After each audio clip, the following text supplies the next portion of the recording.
Olá, muito bom dia! Começando a semana chuvosa em São Paulo. 15 de outubro de 2018. Vamos juntos neste Morning Show que está só começando aqui pela Jovem Pan. E vamos passar o cardápio desta segunda-feira?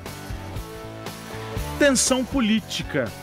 Vocês vão saber já porque não é uma boa ideia convidar para a mesma festa o bispo Edir Macedo e o presidenciável Fernando Haddad. Outras duas figuras que é melhor manter longe uma da outra são o compositor Caetano Veloso e o escritor Olavo de Carvalho. O programa começa quente hoje, hein? Bebê real a caminho. O príncipe Harry e a duquesa Meghan Markle estão à espera do primeiro filho. O anúncio foi feito hoje pelo Palácio de Kensington. O nosso correspondente em Londres, o Ulisses Neto, vai trazer os detalhes. E concerto pela União. Marcadas por conquistas e dificuldades, a vida e obra do nosso convidado já foram celebradas no cinema e no teatro. Agora, em outubro, o maestro João Carlos Martins se impôs uma nova missão. Ao lado da orquestra que o acompanha, vai vestir branco em nome da paz contra a divisão política que graça no país. Esses são alguns dos destaques deste Morning Show que está só começando.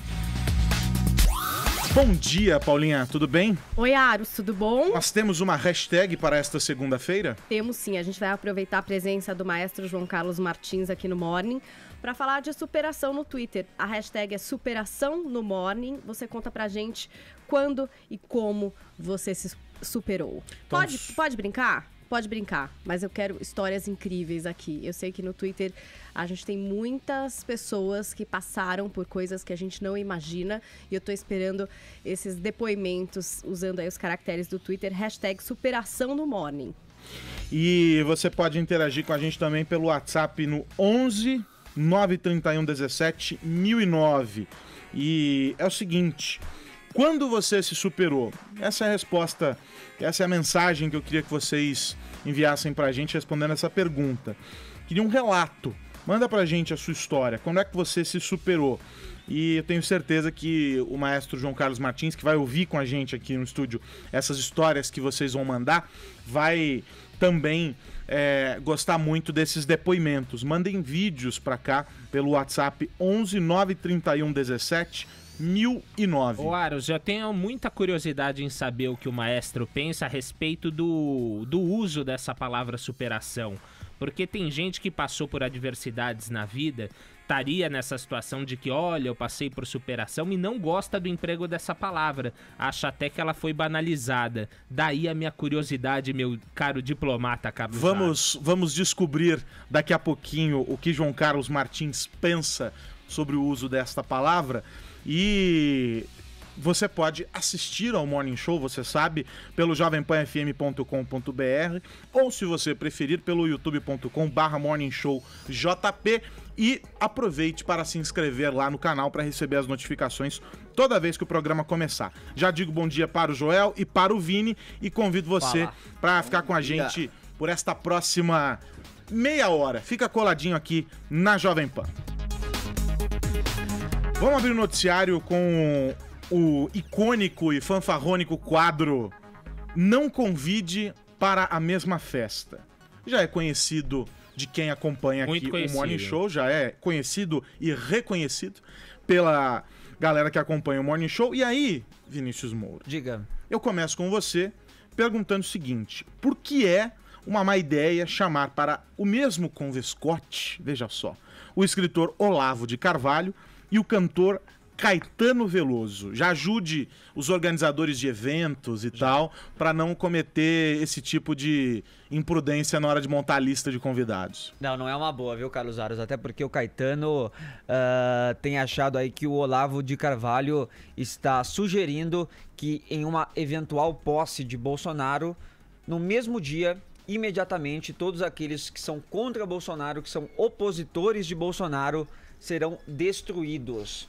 Isso tudo por conta de um texto, por causa de um texto que o Olavo de Carvalho publicou no Facebook dele, Carlos Aros, enumerando tudo que, segundo ele, vai cair em um eventual governo Bolsonaro. A gente pode botar aí a imagem na nossa tela deste post que o Olavo de Carvalho fez. Então tem vários... 8 coisas. Isso, tem vários itens, entre eles, né? O esquema de poder construído pelo PT, os planos internacionais de eliminação... É um post do Olavo de Carvalho. Do post do Olavo de Carvalho. Os planos internacionais de eliminação da soberania nacional.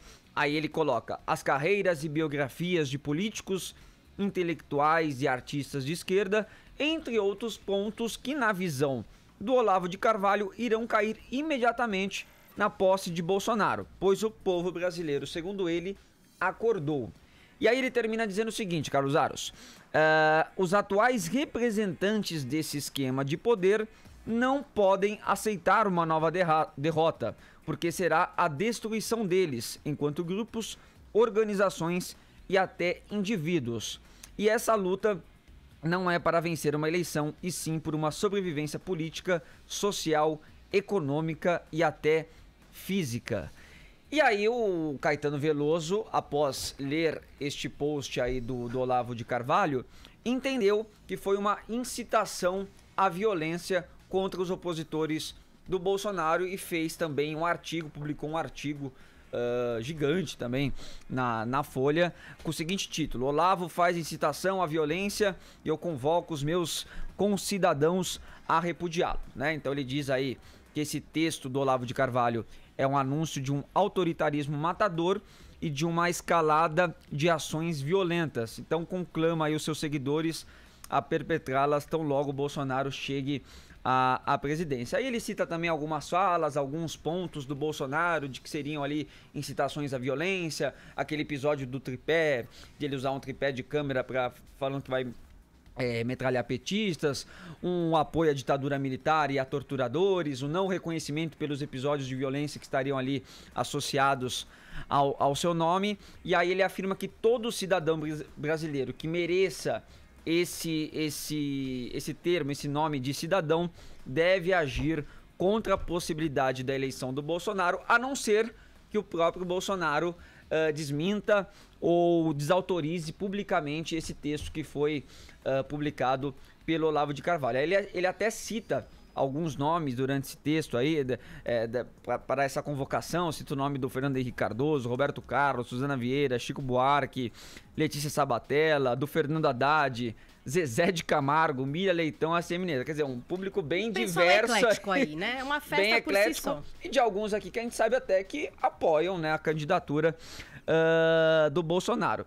Faz um paralelo também, dizendo que o Olavo está para o Bolsonaro, como Heidegger, filósofo alemão, estava para Hitler, né? Ao insinuar aí que artistas e intelectuais apelam para recursos ilícitos e imorais para obter a vitória. Também diz que a campanha bolsonarista espalha muita fake news com relação a essa situação dos artistas, dos possíveis privilégios que os artistas construíram e conquistaram durante aí os governos petistas, e diz que o Olavo é uma figura histórica da anti-esquerda, catequizou gerações de jovens brasileiros a um anticomunismo delirante e ressentido.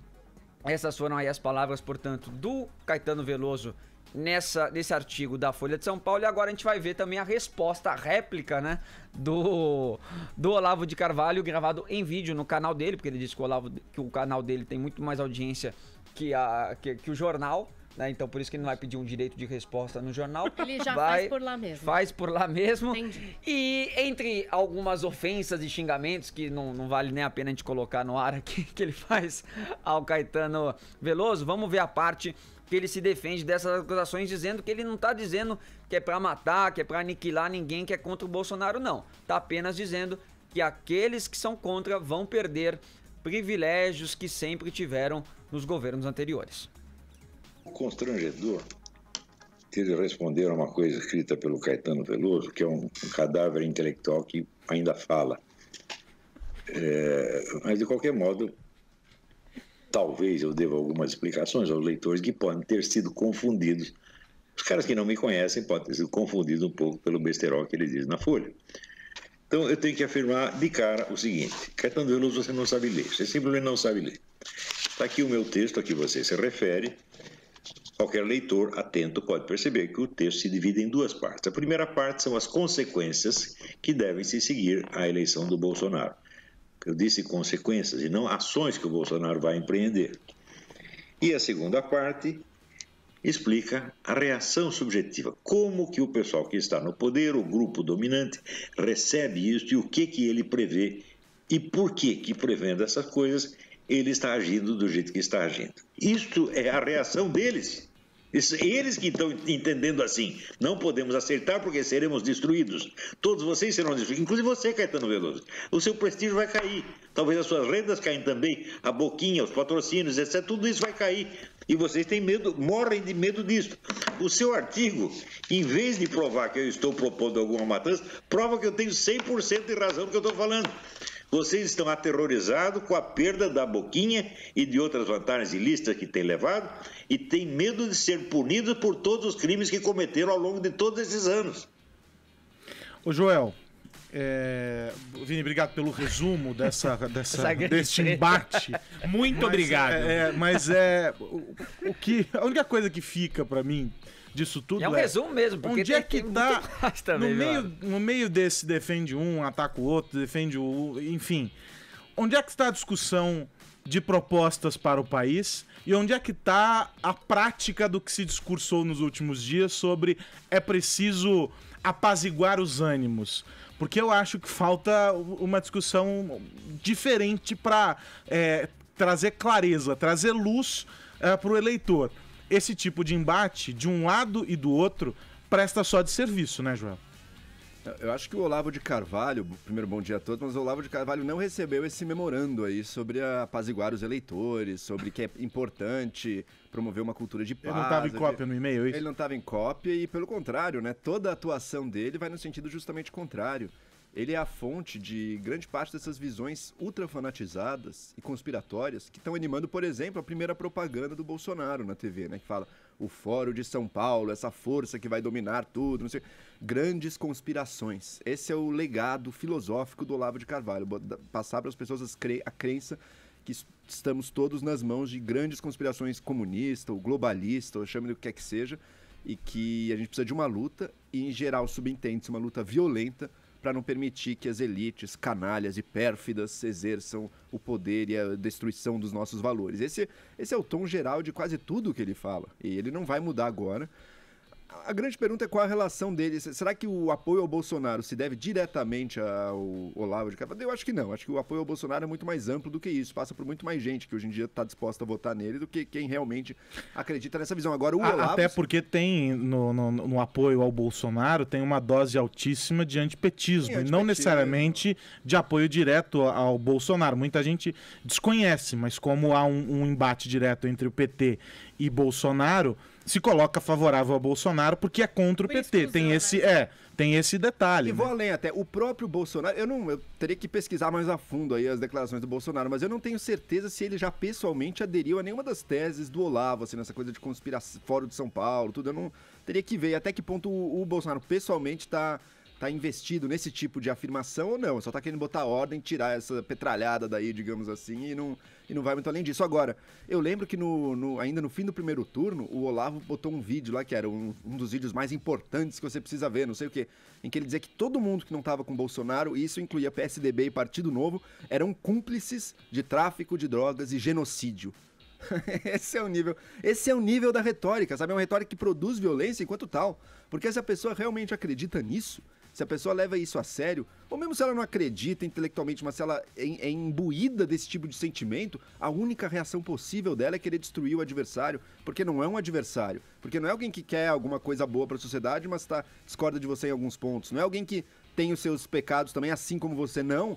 É um inimigo fundamental e implacável, que vai fazer de tudo para te destruir, portanto você precisa destruí-lo antes que ele o destrua. Então, quer dizer, é um tipo de retórica, um tipo de pensamento que leva à fanatização e leva, portanto, sim, à violência. Agora, eu não acredito que a gente vai ver o Olavo de Carvalho jamais saindo disso, mudando isso, e não cabe a nós esperar. Caetano fez bem em alertar a população aí, mas também, por outro lado, infelizmente, acho que Caetano, classe artística em geral, não tá com essa moral toda para fazer a população também. Mas do outro lado, espera-se do Caetano exatamente aquilo que a gente assistiu. Se a gente espera do Olavo o que a gente viu, a gente também espera do Caetano o inverso. Agora vou pular para outras duas figuras que estão se bicando que não estão se bicando já faz um tempo, que é o candidato à presidência da República, Fernando Haddad, e o bispo Edir Macedo, que é o líder da Igreja Universal. Ô Paulinha, o que pega entre os dois, hein? Começou na sexta-feira, Carlos Aros, dia de Nossa Senhora Aparecida. Fernando Haddad, o candidato à presidência do PT, participou de uma missa numa igreja católica no Jardim Ângela, e ali, ao sair, resolveu comentar o apoio do bispo da Igreja Universal a Jair Bolsonaro. Em vez de eu falar o que ele falou, vamos ouvir aí o que disse o Fernando Haddad. Vou dizer para vocês o que é o Bolsonaro. Ele é o casamento do neoliberalismo desalmado, representado pelo Paulo Guedes, um neoliberalismo desalmado que corta direitos trabalhistas e sociais, com um fundamentalismo charlatão do Edir Macedo. Isso que é o Bolsonaro. Sabe o que está por trás dessa aliança? Em latim, chama aura sacra fames. Fome de dinheiro.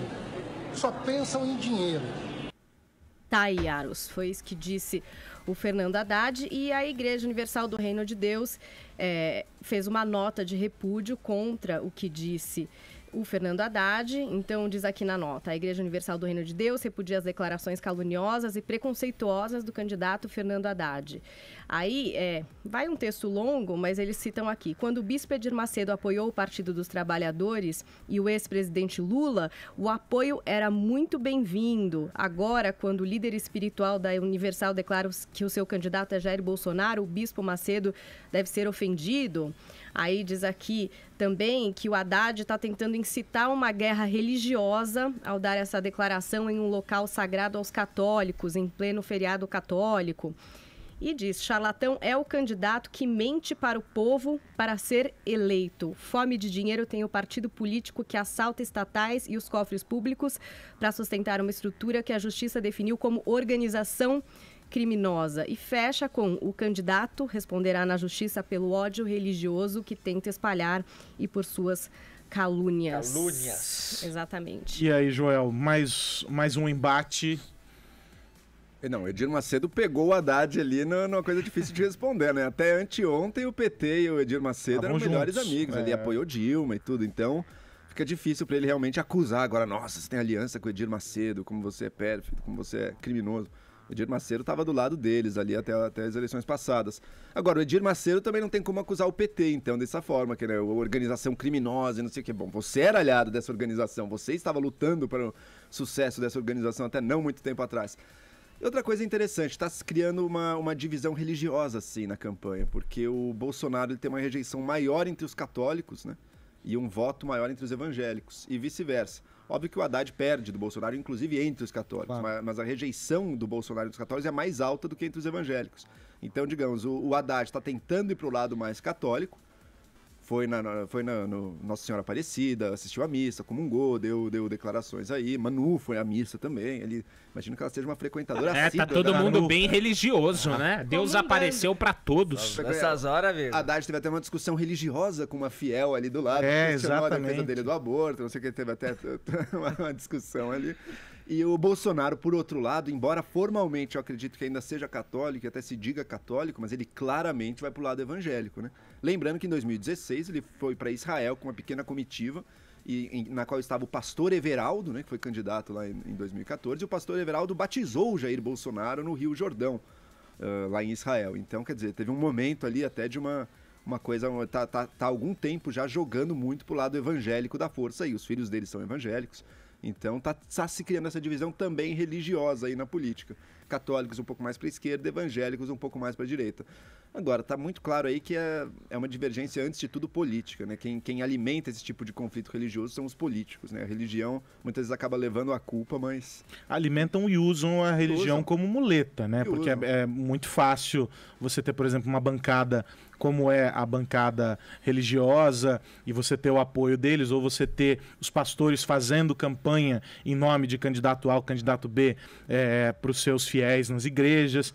É absolutamente vantajoso. E isso fica muito mais evidente, há exceções, é claro, mas isso fica muito mais evidente para a maior parte dos políticos quando a eleição se aproxima. Depois todo mundo esquece e aí é só a questão política e a religião fica de lado, né?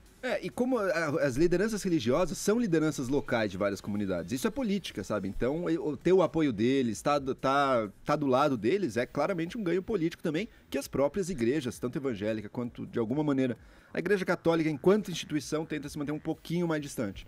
Mas, mesmo assim, muitos católicos também usam dessa base, usam isso na política, porque, no fundo, são instituições que têm esse lado político. Historicamente, também. Aliás, né? Historicamente, a separação entre Estado e religião é um tema central aí há muito tempo. E sem fazer juízo de valor, só jogando aqui a informação de que o próprio slogan da coligação do Bolsonaro é Deus acima de todos, né? Brasil acima, acho que é Brasil acima de tudo, Deus acima de todos. Na propaganda ele reitera repetidamente Deus, Deus, Deus, Deus, Deus.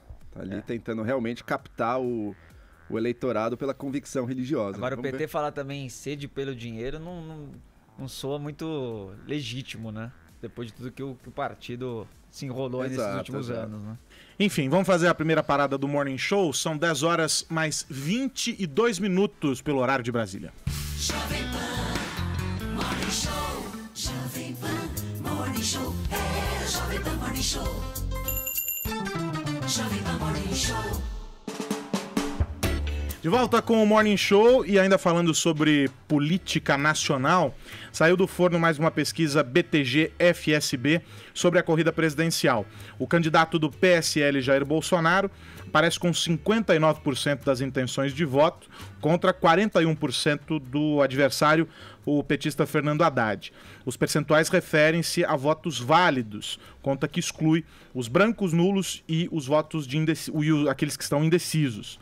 Nós vamos até Brasília, porque o Bolsonaro está com uma vantagem bastante significativa. E a pergunta é a seguinte, José Maria Trindade: estrategicamente é uma furada o Bolsonaro comparecer a algum debate antes da eleição? Bom dia, Zé Maria. Salve, muito bom dia a todos.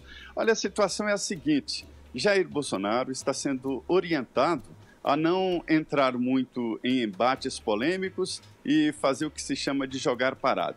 Isso porque está dando certo essa posição dele de recluso, né? E agora a novidade é que o candidato do Partido dos Trabalhadores, Fernando Haddad, começa a usar muito isso nas redes sociais, passando a impressão de que ele é melhor do que Jair Bolsonaro e que num debate Bolsonaro perderia. Mas, por enquanto, esta ideia ainda não chegou à campanha e a tendência é esta mesmo, de Jair Bolsonaro não enfrentar os debates, talvez ir no aquele último debate da TV Globo. A recomendação médica é de que ele não participe também de ações de campanha onde haja ali corpo a corpo, onde ele poderia se encontrar com eleitores, não só em debate. Agora, Carlos Aros, a campanha está quente mesmo nas redes sociais e na troca de farpas e na troca de acusações. Todo mundo aqui reclama exatamente de falta de propostas e falta de conteúdo neste importante debate dos candidatos à presidência, né? Ô Zé, olha só, ontem em uma live no Facebook, o Bolsonaro disse o seguinte, abre aspas: querem que eu compareça a um debate de qualquer maneira, mas eu dependo de uma avaliação médica. Agora eu vou debater com ele, Haddad. Por que não tiram Lula da cadeia para debater comigo? Se bem que eu não iria debater com o Lula de jeito nenhum. Mas o mais certo é o Lula, porque quem vai formar o ministério é o Lula. Fecha aspas. Ô Joel, se o Haddad for eleito, você acha que ainda se mantém a tese e será efetivamente assim um pau-mandado do Lula? Eu acredito que o Haddad tenha nele o potencial, ao menos o potencial, para ser algo além de um pau-mandado, de um poste, viu? É o que ele demonstrava, era a ideia que ele demonstrava, que ele projetava na campanha, a primeira prefeitura dele aqui em São Paulo, que ele seria uma modernização para o PT. Ele é alguém que veio de fora da vida política e traria ideias mais modernas, se afastaria um pouco da coisa mais retrógrada e da coisa mais fisiológica do partido. Agora, nessa campanha ele caminhou justamente na direção contrária o tempo inteiro, né? Ele encarnou assim 100% o personagem do poste. Ele ficou alguém vazio, né? Você vê que nos debates, ele tá pedindo debates agora com o Bolsonaro, mas quando a gente viu ele em debates, ele não enfrentou o Bolsonaro, mas o Haddad foi a debates no primeiro turno. O que ele fazia nos debates? Apenas, não, porque o Lula fez isso, o Lula fez aquilo.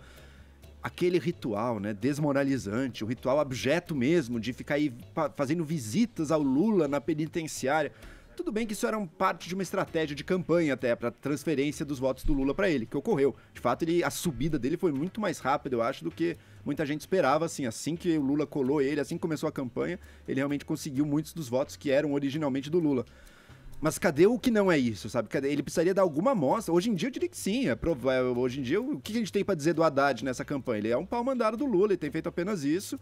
E agora a gente não sabe se ele deixou de visitar o Lula agora porque ele quis ou foi por ordem do próprio Lula. Então nem isso a gente tem informação. Precisaria aparecer algo diferente ali. Até agora não apareceu. Eu acredito que exista esse algo diferente. Eu acredito que ele tem um potencial maior do que apenas um poste do ex-presidente. Mas até agora, infelizmente, é o que a população viu. Agora, voltando à coisa dos debates, é preciso lembrar também que isso não é só uma coisa que acontece agora com o Bolsonaro. Tá? Isso toda vez que tem um candidato muito na frente, né, que está com uma vantagem muito grande, um incentivo para ele a não ir ao debate. Né? Porque se ele ganha o debate, talvez ele aumente um pouquinho a intenção dele, mas a vitória vai continuar sendo vitória. Agora, se ele der uma escorregada muito grande, aí sim ele pode perder votos e pode botar em risco o resultado da eleição que estava quase garantido. Então não é a primeira vez que isso acontece. Outros candidatos, Lula antes, FHC antes, já passaram por essa mesma situação de estar evitando o debate. Faz sentido estratégico. A diferença do Bolsonaro é que ele tem, além de tudo, um motivo médico para não estar comparecendo agora, então isso dá uma força maior, um álibi melhor à decisão dele. E por fim, qual a única coisa que pode inverter isso? É se realmente conseguirem colar nele a campanha contrária, conseguirem colar nesse candidato que evita os debates, essa ideia de que ele está evitando o debate porque ele é covarde, ele está evitando o debate porque ele é despreparado, porque ele é vazio, porque ele não tem o que falar.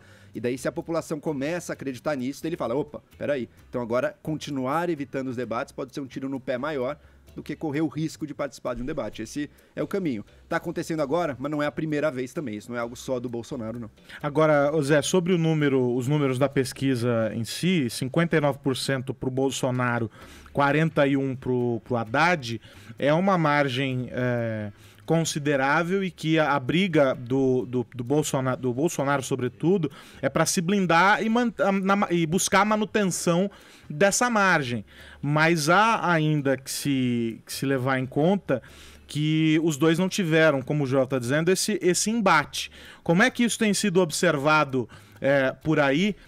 Esse embate poderia fazer uma crescente de intenção de votos pro Haddad? Ele se sairia melhor ou não? Você que acompanha isso por aí, como é que você vê essa questão? Olha, interessante é que aqui no Congresso Nacional a eleição já acabou, né? A política é como fase de jogo, né? Do Congresso acabou. E o importante é que os deputados e senadores estão de braços cruzados. Ninguém está envolvido em campanha como nos anos anteriores, não. A observação é de que era essa a expectativa mesmo. A pesquisa não assustou. Esta era a tendência já do primeiro turno, né? O crescimento de Jair Bolsonaro. E todo mundo diz o seguinte, que os votos, os deputados voltando aí nas bases eleitorais, estão invertidos. Ninguém defende muito um candidato, diz que o outro é pior. Então, aquela estratégia que antes era do PT, agora se vira contra o PT, que é esta campanha da desconstrução de imagem, que é um eufemismo muito grande, para não dizer a destruição do oponente, né? Então, a campanha está nesse sentido. Todo mundo apontando o dedo para o outro, e é por isso que todo mundo fica ressentido e querendo um debate mais técnico ou de conteúdo, o que não está acontecendo. Quero me despedir do José Maria Trindade, que volta logo mais ao longo da programação. Mais tarde, aliás, 6h30, em Os Pingos nos Is. Um abraço, Zé. Perfeito. Obrigado, Carlos. Obrigado a todos. E vamos, então, fazer uma viagem internacional, porque o príncipe Harry e a duquesa Meghan Markle, Paulinha, estão à espera do primeiro filho. Ah, você acha que eu não sei Já? Veja só. E a gente sabe Ou que filha, quando... ninguém sabe. Exato. Se tem bebê real a caminho, nós automaticamente deslocamos o nosso setorista da família real para buscar informações. Você já tem a primeira ultrassonografia, Ulisses Neto? Bom dia. Oi, Carlos. Bom dia para você e para todo mundo que acompanha o Morning Show. Olha, você me chamar de setorista da família real é um grande elogio, porque não é, aqui não? na Inglaterra, é lógico, os grandes veículos, a BBC, os grandes jornais, né, The Times, ITV, aqui eles só destacam aqueles sujeitos, né, os jornalistas, usando a gíria inglesa, posh, né, aquele pessoal que é muito sofisticado, que vem de berço de ouro para cobrir a realeza. Então, se você está me chamando de setorista da família real, já me sinto até um pouquinho mais especial. Todo o seu garbo e elegância, né? Exatamente. Se eu souber, olha, como diz um amigo, eu não tenho nem roupa para isso, viu? Mas enfim. É o seguinte, Carlos, eu não tenho ainda o primeiro ultrassom, mas ele já foi feito, né, pela Meghan, que se tornou duquesa depois de ter casado com o príncipe Harry faz questão de 5 meses, né? Então não perderam muito tempo para garantir a continuidade da família, e esse anúncio foi feito hoje, logo cedo aqui no Reino Unido, enquanto o casal embarcava para a primeira viagem oficial deles desde o casamento. Estão na Austrália, vão ficar 2 semanas por lá, e aí esse anúncio foi feito. Mas saiba que a família real já sabia, evidentemente, né? Os plebeus só ficam sabendo depois, e o comunicado já tinha sido feito para a rainha e para o pai do príncipe Harry, né? O príncipe Charles, na sexta-feira passada, que foi justamente no mesmo dia em que a Inglaterra que o Reino Unido teve um outro casamento real, né? Que era uma prima do príncipe Harry, que estava casando a princesa Eugenie. Então eles deram aquela segurada para não ficar chato também com a noiva, né? Para não tirar protagonismo da noite. Exato, ele não podia tirar o protagonismo da noiva na sexta-feira passada. Mas, enfim, é mais um bebê real que está vindo, e é sempre uma notícia importante para o país, viu, Carlos? Porque, embora a gente não entenda muito bem, né, como a realeza britânica se segura por tantos anos, com tanto protagonismo, ela ainda cumpre um papel importante na sociedade britânica, e 2019 vai ser um ano muito duro, principalmente no começo, né, para os britânicos, porque é o Brexit. Hoje mesmo, enquanto saía essa notícia do novo bebê real, se discutia aqui o futuro da primeira-ministra Theresa May, porque as negociações de separação da União Europeia estão muito travadas, ninguém sabe o que vai acontecer, e é mais ou menos nessa época, né, no finalzinho do primeiro trimestre, começo do segundo trimestre do ano, que o bebê real vai chegar. Ulisses, entre março e junho? Exatamente, né? Aqui eles falaram o outono do ano que vem, né? E é claro que outono, na primavera do ano que vem, né? Uhum. A gente está no hemisfério norte, então aqui as estações do ano são invertidas, né? Então, em relação aí no hemisfério sul. Mas é isso, nesse período ninguém sabe exatamente, só anunciaram que ela já fez o ultrassom das 12 semanas, né, do início, e a gente não sabe também qual que é o sexo do bebê, isso eles normalmente guardam só para a hora do nascimento. E agora começa tudo que é tipo de aposta, né, São Ulisses? coisas maravilhosas, por exemplo, signo, poderemos ter Áries, Touro ou Gêmeos. Né? Já dependendo de aí. Quando nascer aí, nesse intervalo primaveril, a gente não sabe exatamente. Isso é bom? São 3 boas opções? São ótimos signos, né? Pra realeza. Signos muito bons, Aros, aquelas bem loucas. Não entendo nada. Então... Mas esse aí nunca vai ser rei, né? Nunca. Tá é o bem sétimo na pode linha. desencanar. É o sétimo na linha? Ele seria Isso. depois do Harry, que já tá depois de todos os filhos do William. E vai ter um monte de filhos William ainda, então. Porque a ideia é essa: é juntar muita criança fofa dentro desses palácios, lotar esses palácios de crianças fofas, que aparecem de daminhas em casamentos. E aí todo mundo fica com muita apaixonite e não pensa em extinguir a monarquia, entendeu? Só pensa nessas crianças fofas. Aí vão vender muito souvenir, vão esquecer do Brexit, e a vida segue. Mais uma vez a família real salvou o mundo. É isso? É mais ou menos isso. A Paulinha tá falando até num tom de brincadeira, mas é verdade, né? Porque a família real, ela ajuda. Ela dá uma levantada no moral aqui dos britânicos, principalmente dos ingleses, né? Que vocês não imaginam. Então, como 2019 vai ser o ano deles entenderem que a situação de sair da União Europeia é muito mais complexa do que o referendo deu a entender, né? Sem dúvida alguma, ter esse bebê real ajuda a levantar um pouco o moral da tropa. Mas os britânicos sabem que 2019 vai ser um ano bastante complicado. Aquela história de sair da da União Europeia é como tirar um ovo de dentro de uma omelete. Ninguém sabe ainda muito bem como vai fazer, e essas notícias, por menores que pareçam politicamente, elas acabam ajudando a dar uma acalmada no país. Viu? Não, só um bebezinho desses aí já gera mais mídia internacional num valor provavelmente maior do que custa aí a família real. Então ele sai no lucro. E como é bom ouvir Ulisses, né? Uma omelete, o moral da tropa. O cara tá há anos falando inglês, mas não esqueceu do bom português. E não a bela inculta e bela, né? E não à toa, ele é o setorista da família real. Olha, está aberto aqui no Twitter. Vocês podem me escrever, @pcarvalhojp. Qual o nome que você acha que vai ter esse Bebix? A gente não sabe se é homem, se é mulher, então eu vou chamar de Bebix. É porque você tem real. Contatos ali, claro, né? Você pode influenciar. Lembrem-se que são muitos nomes juntos, né? Você pode usar 3, por exemplo, George, Louis, Alexander, Charlotte, Elizabeth, Diana. Você pode juntar cerca de 3, 4 nomes para chegar aí num resultado. Fernando Jair. Haddad, aquelas loucas. Fernando vamos Jair, misturar não? vários. Calma. Não, aí vão ficar então, 2 do PT, não pode, então, hein, gente? vamos, por favor, vamos dividir direitinho. Então vamos dar um abraço pro Ulisses, que vai continuar atento ao noticiário real e vai nos atualizando, Ulisses. E um abração para você. Valeu, um abraço para todo mundo. Quando sair aqui a lista com os nomes favoritos, eu confirmo para vocês quem que tá ganhando. E depois você fala pra gente quanto você apostou, tá? E eu aguardo o meu exatamente. souvenir. O Ulisses, todo bebê que nasce Ele lá, traz eu alguma ganho uma coisa. caneca. Sucesso. Tenho de Charlotte. É maravilhoso isso. Sucesso. A Paulinha gosta da natalidade da família real por isso. São 10 horas e 44 minutos pelo horário de Brasília. Jovem Pan Morning Show. Jovem Pan Morning Show. Jovem Pan Morning Show. Jovem Pan Morning Show.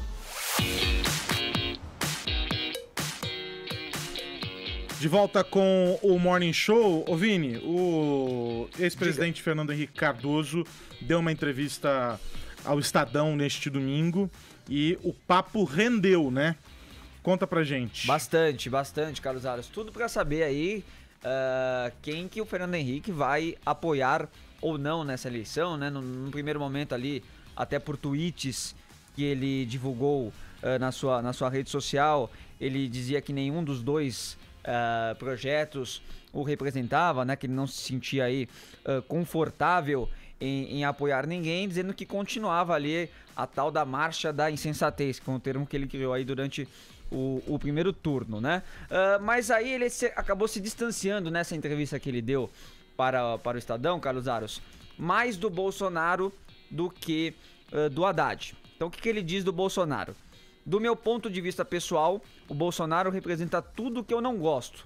Só ouvi a voz do Bolsonaro agora, nunca tinha ouvido.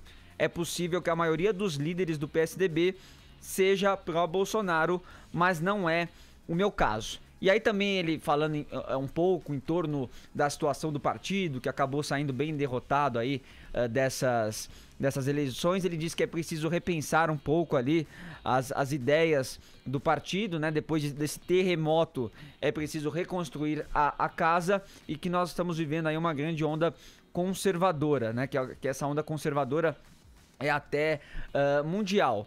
Aí quando ele é perguntado, então existe uma identidade maior sua com o Haddad, ele diz que não que ele não pode dizer isso, né? Que uma coisa é o pessoal, outra coisa é a política, né? Querendo dizer assim, até gosto da figura do Fernando Haddad, mas quando você coloca ele no espectro ali do PT, que segundo ele é um partido que não soube fazer uma autocrítica, que ainda tem as mesmas ideias sobre economia das quais ele não compartilha, a busca pela hegemonia de poder, o nós contra eles que o PT acabou criando, né? Então ele diz, pro PT tudo é bom e dos outros tudo é ruim. Então fazendo até uma alusão à presidência dele, né? De que o PT nunca reconheceu os bons feitos do governo Fernando Henrique, só agora, né? Que está fazendo ali um meia-culpa para tentar atrair esse apoio dele. Então ele diz, é agora então que eles vêm cobrar esse apoio meu, dizendo que tem que apoiar? Eu não, né? Porque eu tenho que ir para evitar o mal. Por que eu tenho que ir para evitar o mal maior, apoiar o PT?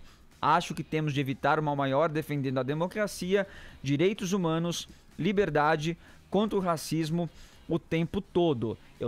Aí ele diz, né, eu tenho relações pessoais e cordiais com o Haddad, mas o que está em jogo é o que será feito com o Brasil. E aí depois, também perguntado se então ele vai analisar, vai declarar um voto até o dia ali da eleição, ele disse que ainda vai ouvir algumas coisas primeiro, vai analisar um pouco mais. Agora, o Bolsonaro, pelas razões políticas, está excluído.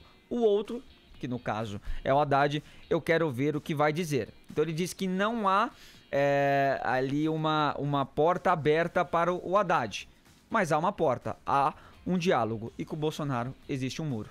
Ô Joel, tem coerência nessa fala do FHC ou é mais um tucano fazendo peso nesse muro que já está tão sobrecarregado? Não, tem total coerência. Primeiro, é claro que o FHC jamais poderia apoiar o Bolsonaro, né? Mesmo porque o Bolsonaro disse muitas vezes que gostaria de fuzilar o FHC lá nos anos 90. Então, como é que você vai jamais poder apoiar alguém que falava isso publicamente com orgulho sobre ele?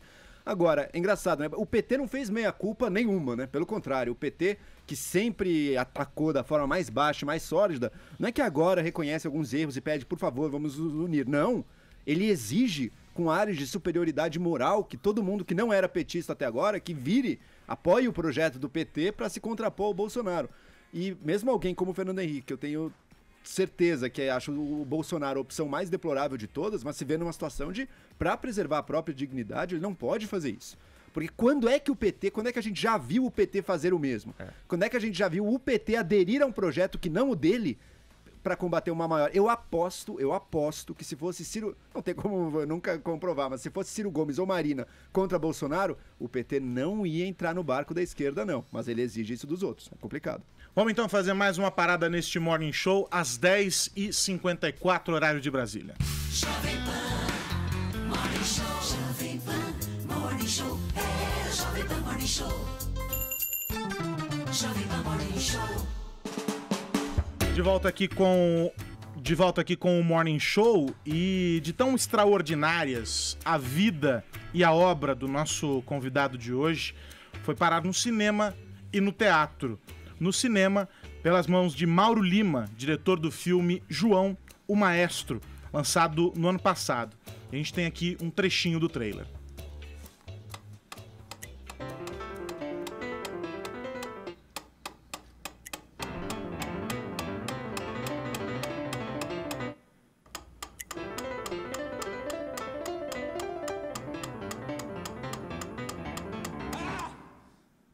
Somente de 100 em 100 anos aparece um pianista com tamanho talento. Requisitos dicionários que definem a obsessão como perseguição diabólica. Agora nós vamos ver o solfejo, da página 4.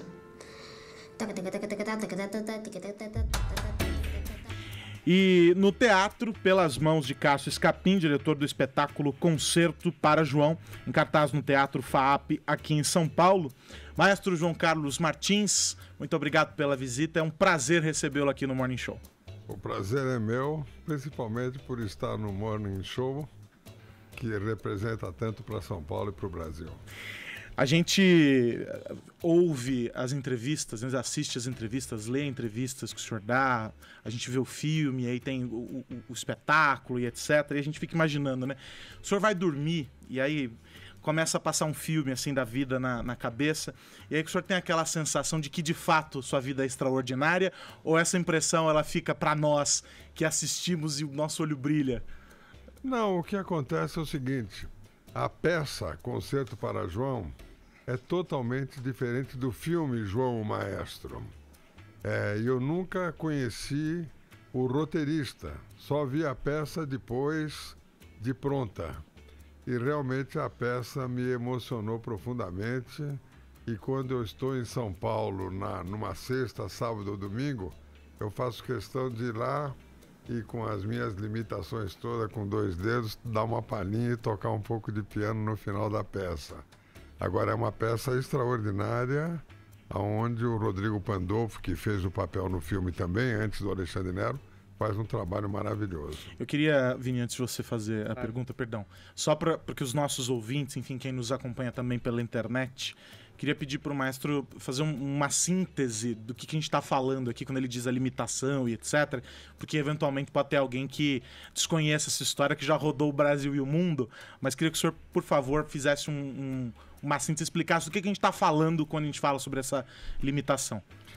Eu, desde os 18 anos, eu tenho um problema de distonia. Depois, já fiz 23 operações na minha vida para manter o sonho.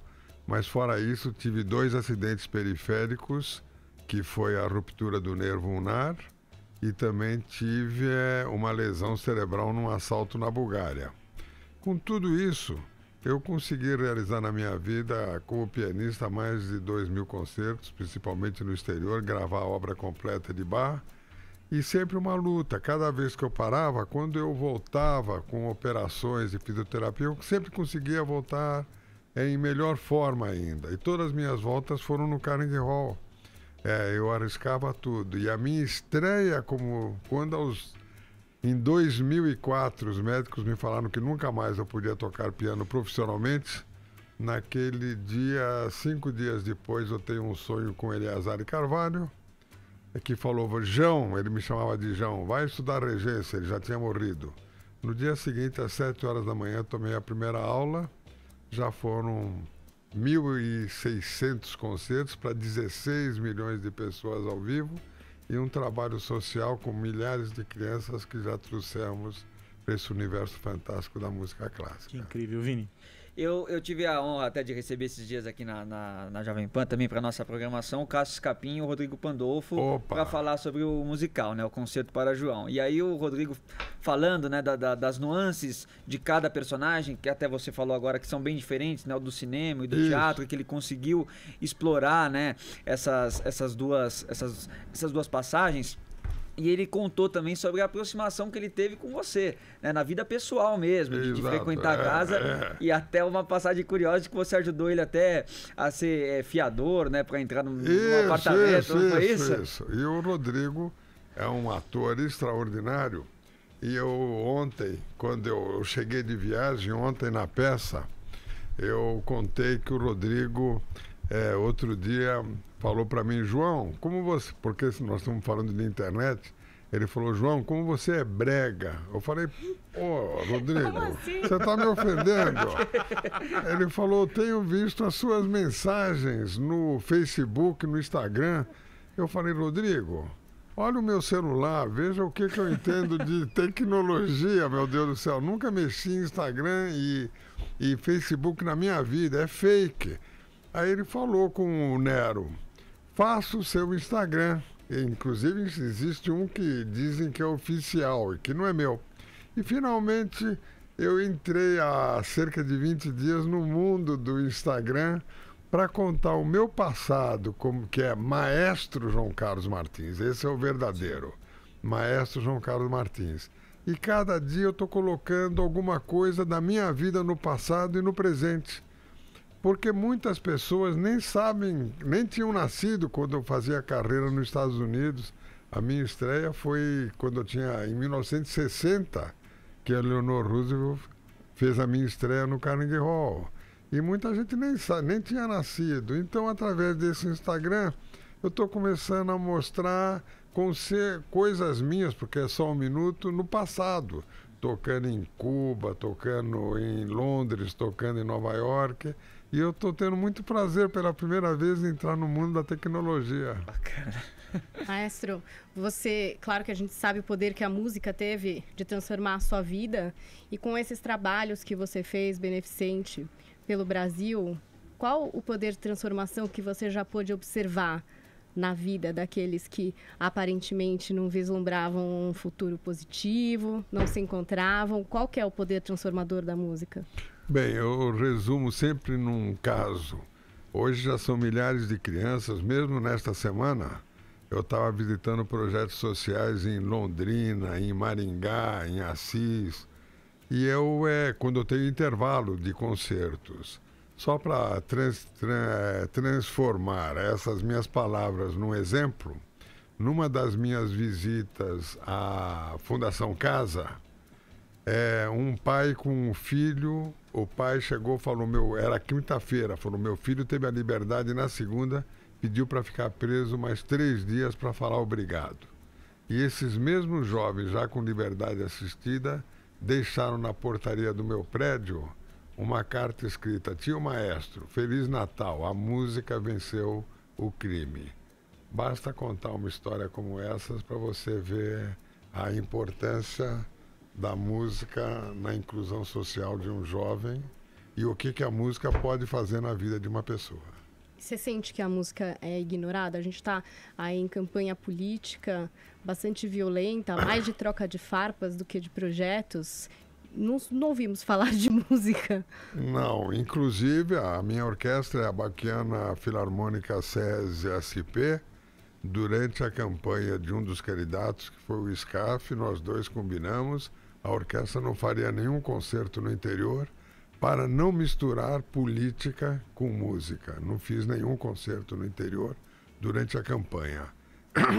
O que eu digo que a música... Eu digo que a música é a régua do mundo. Por quê? Se um governo vai bem, todo mundo fala, funciona como uma orquestra, certo? Se está todo o povão na rua aqui na Paulista, o governo fala, é uma orquestração contra nós. Se o Palmeiras ganha de 2-0, todo mundo fala que o Palmeiras está jogando por música.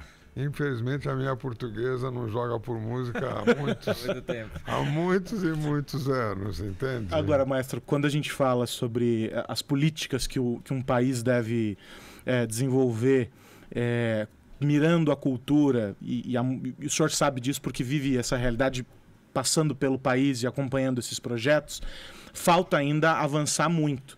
A gente vê discussões sobre verbas milionárias para eventos apoteóticos, mas a gente não vê uma discussão séria sobre levar, por exemplo, a música, como o senhor faz com os seus projetos, para lugares mais afastados, onde falta visibilidade, onde a mídia não coloca o holofote ali. Ou seja, são 2 pesos e 2 medidas e nós estamos falando sobre a mesma coisa, cultura. Mas uma que tem um alto impacto e todo mundo vê o resultado, e outra que tem um alto impacto, mas que o resultado não está tão evidente, ele não pode ser manchetado na capa de um jornal. Como é que o senhor vê isso acontecer num Brasil em 2018? Eu vejo da seguinte forma. Eu, por exemplo, vou do mesmo jeito que a orquestra vai para o Carnegie Hall, para o Lincoln Center, para a Europa, a orquestra vai para cidades de 6, 7 mil habitantes. Então, quando eu chego numa cidade de 6, 7 mil habitantes, tem 2, 3 mil pessoas. Por exemplo, sábado em Assis era uma loucura. Todos os concertos tem que ter um telão na praça, para a praça também assistir o concerto. Aí eu lá de dentro do teatro eu grito, olha, um abraço para a galera aí na praça. Então, o que eu digo é o seguinte... Quando eu chego nesses lugares, a primeira coisa que eu faço, eu peço para a orquestra, e a orquestra toca pam, pam, pam, pam, pam, pam, pam, pam, pam, e aí eu falo, cantem a segunda parte, todo mundo tá, pá, pá, pá, pá, pá, pá, pá, pá. Aí eu falo, essa música foi escrita 250 anos atrás. Essa é a força da música clássica. E essa é a razão pela qual nós já atingimos 16 milhões de pessoas ao vivo. O que eu digo? O músico clássico tem que sair da sua torre de marfim e ir de encontro a todos os segmentos da sociedade. Não tem um lugar da periferia de São Paulo que eu não tenha visitado. E não tem um teatro grande do Brasil que eu não tenha tocado. Eu me lembro que era uma sexta-feira, eu fiz um concerto no Carnegie Hall, e na segunda-feira eu estava fazendo um concerto na Fundação Casa, na FEBEM, aqui em São Paulo. Então, e a emoção, eu falo para os meus músicos, tanto no Carnegie Hall como na FEBEM, hoje é o concerto mais importante da nossa vida. E a gente chora muito quando a gente vê a reação de jovens, por exemplo, no presídio de Guarulhos, quando eu vi aquelas pessoas chorando por causa da música clássica. Aliás, num dos concertos na Sala São Paulo para crianças de 6 a 12 anos de idade de tarde, eu perguntei no final do concerto, quem aí chorou ou teve vontade de chorar? e metade das crianças levantaram as mãos. Essa é a força da música clássica. Ô maestro, um dos pontos de discórdia entre esquerdistas e direitistas são as leis de incentivos à cultura. É verdade. A Lei Rouanet é de Deus ou do diabo? Olha agora, hein? Olha lá, hein? Poxa vida. Vamos recortar agora pra internet. Tá certo. Agora, então, vamos pro comercial. Olha, não, a lei do Rouanet, se ela é feita para que toda a população, aqueles segmentos que não têm oportunidade de ter contato com a cultura, ela é válida. Villa-Lobos dizia: não é um público inculto que vai julgar as artes, são as artes que mostram a cultura de um povo. Para você ter uma ideia, sem lei Rouanet, sem nada, eu estou fazendo um projeto para ter 1000 orquestras parceiras no Brasil. Já estou com 110 orquestras no estado de São Paulo. Comecei agora no Paraná e vou para o Brasil inteiro. Esse projeto, tenho certeza que daqui 5 anos eu alcançarei as 1000 orquestras.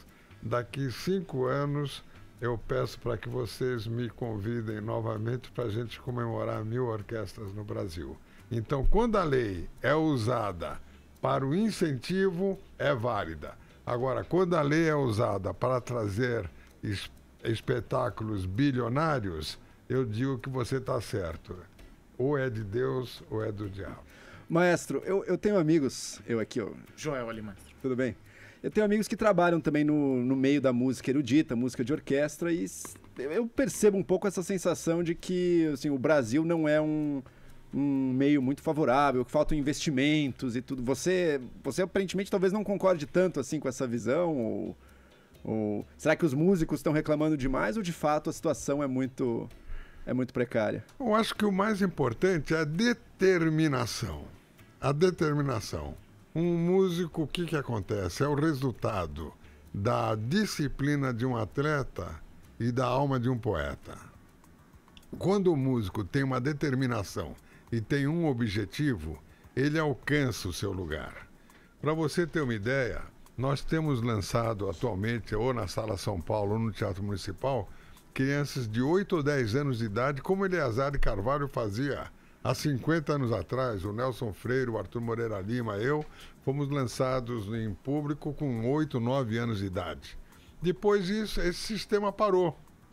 Agora, eu lancei em Nova York um garoto de 11 anos de idade tocando Vivaldi, no Lincoln Center, em pleno Lincoln Center.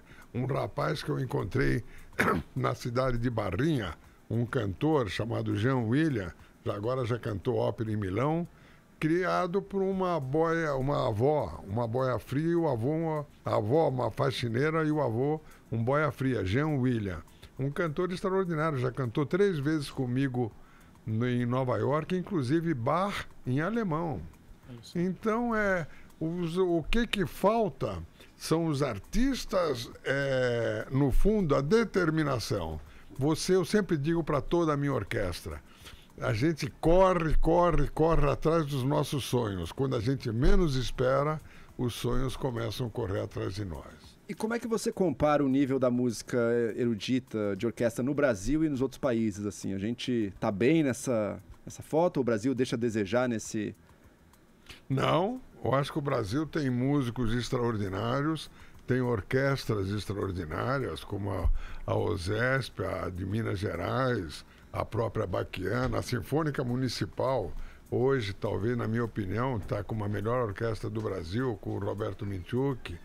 Então eu vejo que, por exemplo, quando eu chego no Teatro Municipal para os meus concertos e eu vejo dando uma fila dando a volta no Teatro Municipal, eu falo, meu Deus, esse é o poder da música clássica. Agora, para conseguir tudo, você tem que ir de encontro a todos os segmentos da sociedade. Não adianta ficar elitizado simplesmente numa sala São Paulo. Ô maestro, a gente vive agora um período complicado na política. Já estamos na caminhada do segundo turno destas eleições. E eu queria saber do senhor o seguinte: João Carlos Martins, otimista ou pessimista em relação a tudo isso que a gente assiste agora para este segundo turno?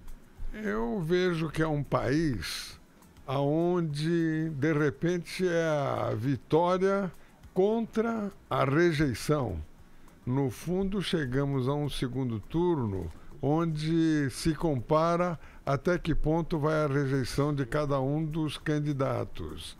A única coisa que eu faço é torcer pelo nosso país. Eu digo uma coisa, um dos momentos mais emocionantes da minha vida foi quando eu voltava como maestro no Carnegie Hall e eu ia, na primeira parte eu regeria a Bachiana, na segunda com 2, 3 dedos eu tocaria peças lentas de Mozart e falei no programa de televisão, se sair bem, no final nós vamos ter o hino nacional brasileiro, em pleno Carnegie Hall. Cada vez que eu conto essa história eu fico emocionado, posso contar 500 mil vezes. Aí eu fiz a primeira parte, o Carnegie Hall estava lotado, só que 2 brasileiros que viram pela Globo Internacional, eles compraram 2 ingressos no Câmbio Negro e foram assistir e levaram escondidos, o que é proibido lá, 2 bandeiras do Brasil. Eu faço a primeira parte, sai como eu quero, faço a segunda, sai como eu quero no piano, num teatro onde eu havia tocado tantas vezes, dessa vez só com 2, 3 dedos, e aí chego para a orquestra e falo no final, hino nacional brasileiro. Quando eu faço o hino nacional brasileiro e acabo, e eu olho para a plateia, eu vejo as 2 bandeiras do Brasil. Naquele minuto eu falei, meu Deus, eu agradeço a Deus por continuar na música e, antes de tudo, por ser brasileiro. Como brasileiro, a única coisa que eu posso fazer é torcer pelo nosso país. Ô, maestro, agora eu vi que o senhor e sua orquestra estão vestindo branco, né? Isso. Não é um estímulo ao voto em branco nas eleições, não. Deve ter um outro motivo, né? Não, é um motivo para a paz. A única coisa que eu gostaria de ver nessa eleição, em vez dos ataques, seria uma eleição onde a paz reinasse. Infelizmente, a paz não está reinando nessa eleição. O senhor, logo no começo da entrevista, falou sobre a necessidade de separar música e política. Exato. Agora o que a gente está vendo são movimentos pressionando alguns artistas para que eles se manifestem politicamente.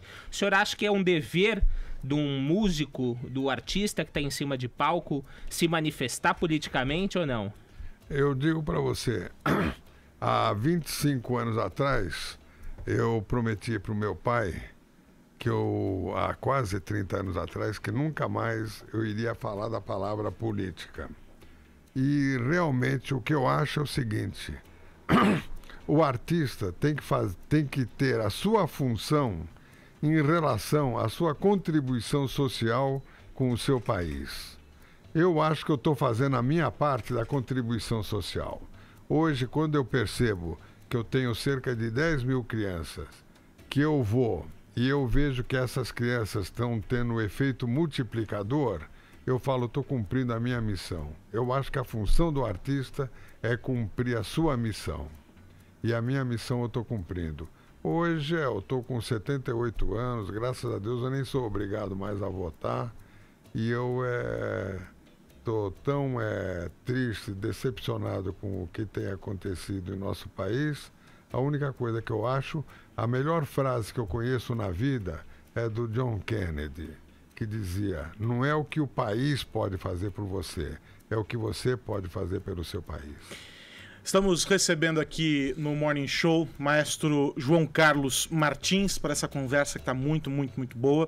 Eu convido você a esperar só mais um pouquinho que a gente retoma esse papo com o maestro. São 11h21, horário de Brasília. Jovem Pan Morning Show. Jovem Pan Morning Show. De volta aqui com o Morning Show. Ô, Paulinha, nós estamos recebendo aqui o maestro João Carlos Martins, falamos sobre superação e etc. Queria voltar a esse tema, mas queria primeiro saber o que os tuiteiros de plantão estão dizendo na hashtag Superação no Morning. Vamos conferir aí alguns dos nossos tweets.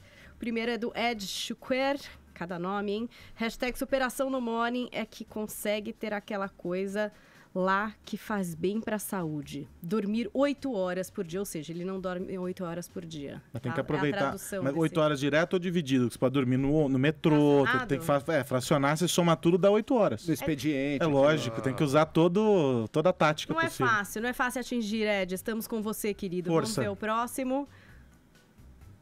Célia Cristina Tavares Lônica.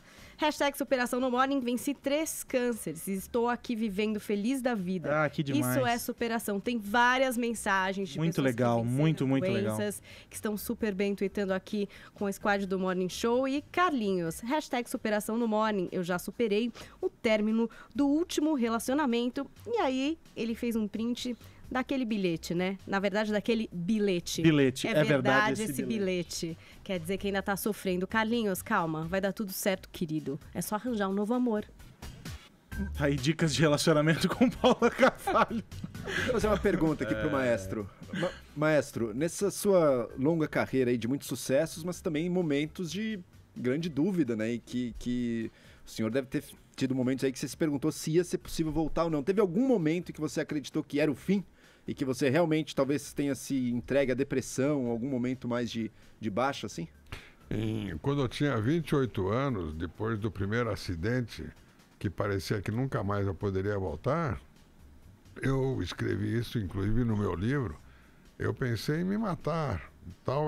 Eu tinha uma carreira fortíssima. E, de repente, quando eu vi os dedos fechando e fui para a mesa de operação, na dúvida, fiquei 7 anos sem poder tocar. Eu pensei em me matar. De hoje, o amor à vida é tão grande e, graças a Deus, eu me inspiro no meu pai. Meu pai, com 37 anos, teve um câncer violento, deram 6 meses de vida, tiraram 3/4 do estômago e falaram: o senhor tem talvez 6 meses de vida. Ele falou: é porque vocês não me conhecem. E morreu aos 102 anos de acidente. Então ele acabou servindo de exemplo, inclusive para o meu irmão, que vocês conhecem aqui, o Ives Gandra. Então eu acho que você tem que, de uma certa forma, eu digo que agora eu vi 3 mensagens de superação. Quando aparecer a primeira de teimosia, essa é para mim. Agora, maestro, a gente fala superação, superação, superação, e diante de tantas histórias, a sua, por exemplo, o senhor não acha que essa palavra, superação, e a aplicação dela em alguns casos, acabou sendo banalizada? Se usa o termo superação para coisas que talvez não merecessem esse termo? Claro que sim. Então, por exemplo, eu digo para você, estou contando em primeira mão aqui para vocês. O ano que vem eu estou com 79 anos.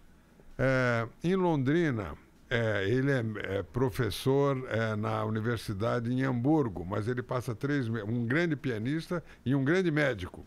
Ele fez um dos maiores estudos sobre LER na vida, lesão por esforços repetitivos. A partir de janeiro, como um principiante, porque eu fiz 23 operações, inclusive no cérebro, que com o Paulo Niemeyer deu um resultado durante 4 meses, mas sempre resultados paliativos. Com 79 anos, eu vou estar entrando numa sala de aula como principiante para estudar piano com a mão esquerda, para pelo menos realizar o meu sonho de tocar novamente o concerto de Ravel para a mão esquerda. E não é, quando perguntam para mim por quê, eu respondo: por que não? É isso. Quero muito, muito agradecer o maestro João Carlos Martins. Tenho certeza que, assim como nós aqui, todos emocionados com essa história, agradecer muito, parabenizar pelo trabalho e agradecer pela inspiração que o senhor é para todos nós. E assim encerrar o Morning Show de hoje, dando um abraço para o Joel, para a Paulinha, para o Vini. Maestro, obrigado, um grande abraço. E não se esqueça do maestro João Carlos Martins, né? Lá no Instagram, com as histórias, vídeos de 1 minuto. Tava aqui nos Agora é bastidores. oficial. Agora é o oficial, mas não está mas- escrito oficial. Não. É só @maestro João Carlos Martins. Não é arroba, é maestro João Carlos Martins. Só maestro João Carlos Martins. E aí, lá com as histórias, com a memória toda dessa jornada incrível, que ele estava aqui nos bastidores, depois as fotos vão para as redes sociais, é isso? Com o nosso outro maestro, mestre Newton Travesso, aqui os dois relembrando várias histórias. Chorando. Juntos, sempre, mas é muito lindo. Obrigado, maestro. Muito obrigado, foi uma honra estar no Morning Show. A honra foi nossa, o Morning Show. Que tá em cartaz ainda. Exato, tem o Concerto para serviço, João. é verdade. Olha lá, eu já fico aqui emocionado e aí eu esqueço o que eu tenho que fazer. Dos concertos. Dia 16/10, maestro, no Teatro do CIE. Amanhã todo de branco. Aí no dia 22, no Céu Pera Marmelo, no Jaraguá. Isso. E no dia 30, Escola Jussara, que fica em Suzano. Isso, e ainda tem municipal, que eu vou fazer uma homenagem ao Júnior como maestro. E toda sexta, sábado e domingo no Teatro da FAAP, Concerto para João. Perfeito. Maestro, um abração. Morning Show volta amanhã, às 10 da manhã. E se você pegou essa entrevista pela metade aí no meio do caminho, corre lá no nosso canal no YouTube, que esse papo emocionante tá lá completo, na íntegra, no Morning Show JP no YouTube. Um abraço, até amanhã. Tchau! Jovem Pan Morning Show.